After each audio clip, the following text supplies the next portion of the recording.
क्या आपने कभी बोलने वाला दरख्त देखा है? जब बकर ने लालच में आकर अपने ही दोस्त जैद का सोना चुरा लिया, तो उसने मक्कारी की हद पार कर दी। उसने अपने ही बूढ़े बाप को पुराने बरगद के दरख्त के अंदर छुपा दिया, ताकि दरख्त झूठी गवाही दे सके। मगर काजी साहब की अक्लमंदी ने बाजी पलट दी। मिर्चों की आग और धुआं ने वो सच उगलवा दिया जो कोई सोच भी नहीं सकता था। इस सबक आमोज कहानी में देखिए, क्यों लालच इंसान को अंधा कर देता है। मिर्चों की आग ने कैसे दरख्त का राज खोला। अल्लाह का इंसाफ हमेशा हकदार को उसका हक दिलवाता है, झूठ के पांव नहीं होते। इस कहानी का अंजाम देखकर आप हैरान रह जाएंगे। ऐसी मजीद दिलचस्प और ईमान अफरोज 3 स्टोरीज के लिए गाइडिंग स्टोरीज को अभी सब्सक्राइब करें। सदियों पुरानी बात है। एक पुर सुकून गांव में 2 दोस्त रहते थे, जैद और बकर।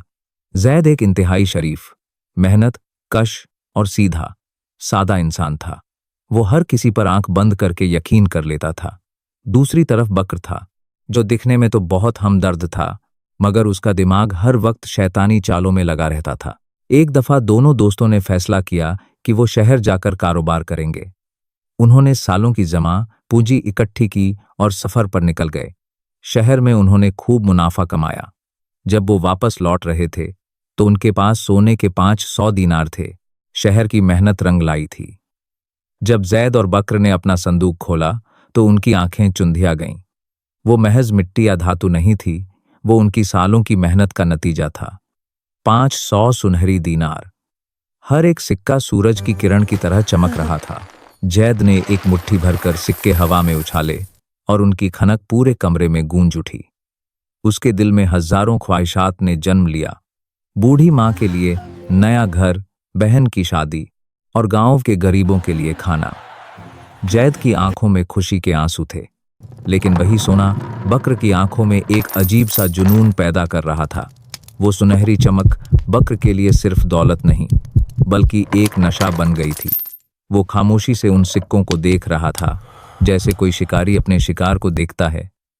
उसके दिल में दोस्ती का एहसास खत्म हो चुका था और सिर्फ लालच की आग जल रही थी। जब वो गांव के करीब पहुंचे, तो बकर ने मक्कारी से कहा, जैद भाई, इतनी बड़ी रकम गांव ले जाना खतरनाक है। लोग देखेंगे तो हसद करेंगे या चोर पीछे लग जाएंगे। क्यों ना हम ये सारा सोना इस पुराने बरगद के दरख्त के नीचे दबा दें? जब जरूरत होगी मिलकर निकाल लेंगे। जैद ने हमेशा की तरह अपने दोस्त पर यकीन किया और उन्होंने मिलकर वो सोना दरख्त की जड़ों में दबा दिया और गांव चले गए। आधी रात का वक्त था। जैद थका हारा सुकून से सो रहा था, मगर बकर की नींद उड़ चुकी थी। उसके दिमाग में एक ही सवाल था, ये सोना बराबर क्यों बातें? मैं ज्यादा होशियार हूं, मेहनत मैंने ज्यादा की, तो ये सारा खजाना मेरा क्यों नहीं? बकर बिस्तर पर करवटें बदलता रहा। उसने सोचा, जैद तो सीधा बंदा है, वो थोड़े में भी खुश रह लेगा, मगर मैं इस सोने से शहर का सबसे बड़ा ताजिर बन सकता हूं, महल खरीद सकता हूं। शैतान ने उसके दिल में घर कर लिया था। वो धीरे से उठा, अपने जूते हाथ में लिए ताकि आहट ना हो। उसने सोचा, आज रात दोस्ती खत्म, आज से सिर्फ मैं और मेरा सोना। जब वो दरख्त के पास पहुंचा और मिट्टी खोदने लगा, तो हर खुरज के साथ उसकी इंसानियत दब रही थी। उसने सारा सोना निकाला, गड्ढा वापस भर दिया और खुशी खुशी घर आ गया। खजाना हाथ में आते ही उसने एक बार भी पीछे मुड़कर नहीं देखा। अगले दिन बकर रोती हुई सूरत बनाकर जैद के पास पहुंचा। बकर रोते हुए बोला, जैद भाई, लूट गए हम। मैंने अभी जाकर देखा, दरख्त के नीचे मिट्टी हिली हुई थी, सोना गायब है।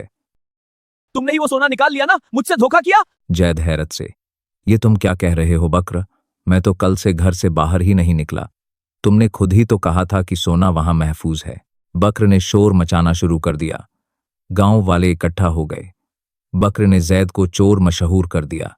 बेचारा जैद सफाइयां देता रहा, मगर बकर की अदाकारी इतनी पक्की थी कि सब ने जैद को बुरा भला कहना शुरू कर दिया।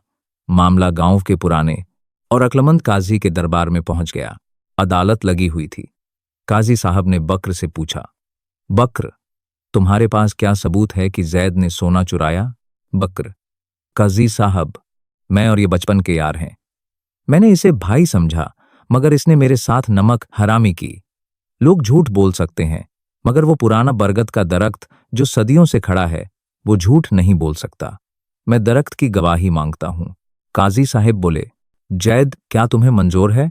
जैद, अल्लाह बे नियाज है। अगर दरख्त बोल सकता है तो वो सच ही बोलेगा। पूरी अदालत में सन्नाटा छा गया।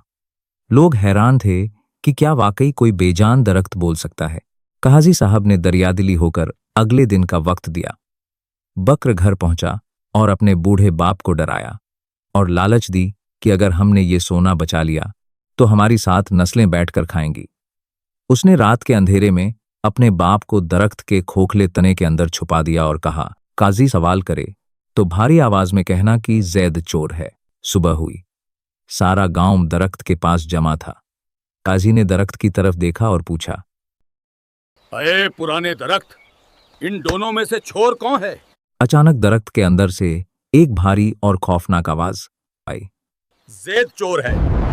सोना जैद ने निकाला है। गांव वाले डर गए। जैद रोने लगा और सजदे में गिर गया। या अल्लाह,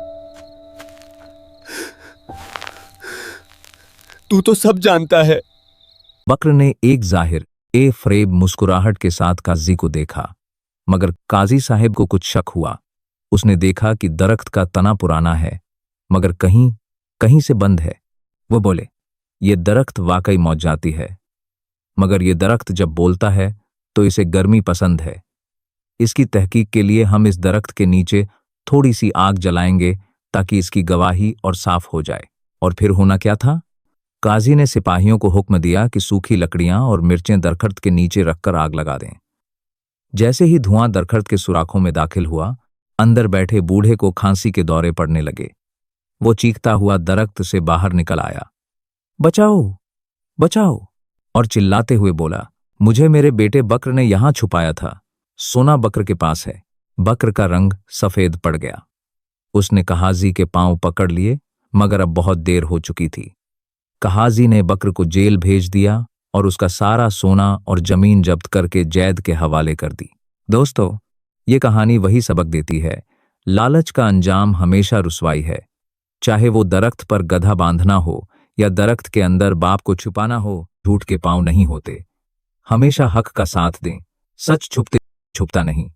लालच इंसान की अक्ल पर पर्दा डाल देता है, मगर अल्लाह का इंसाफ हमेशा हकदार को उसका हक दिलवाता है।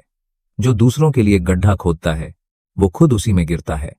इस दुनिया में मक्कारी का अंजाम रुसवाई और आखिरत में सख्त अजाब है। हमेशा सच और ईमानदारी का रास्ता इख्तियार करें।